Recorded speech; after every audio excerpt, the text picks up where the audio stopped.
Pour mon trading de CFD, je veux une plateforme différente. Des graphiques personnalisables, une exécution rapide, des spreads serrés, avec un acteur reconnu présent en France.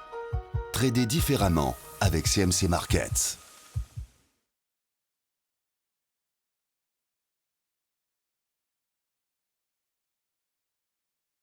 Bonsoir, voici l'analyse du CAC 40 pour le 23 juillet.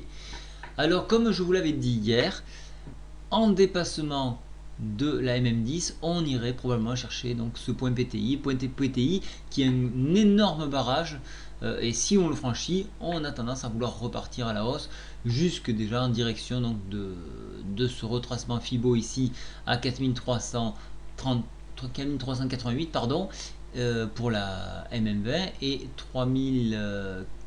4000 ici 4382, excusez-moi.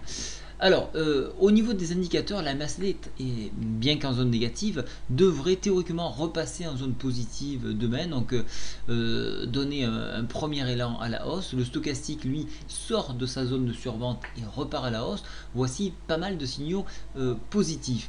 Également, il est très mal formé, mais vous voyez un double bottom ici, donc le bas de la première base se trouve ici à 4277, donc ça forme la première boucle, la deuxième boucle ici, et on arrive sur la ligne de coup qui est formée donc par le point PTI ici.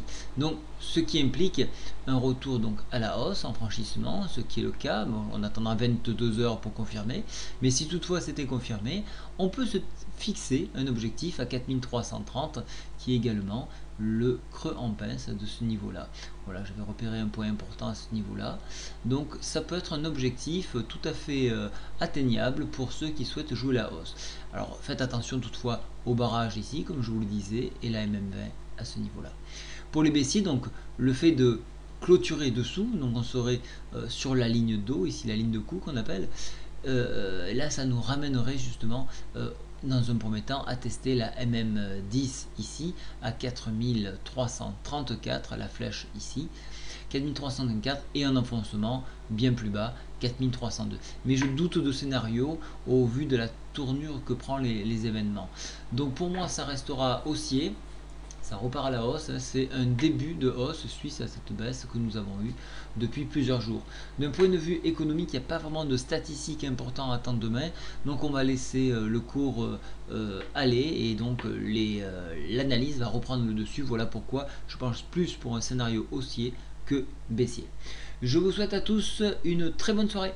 Au revoir.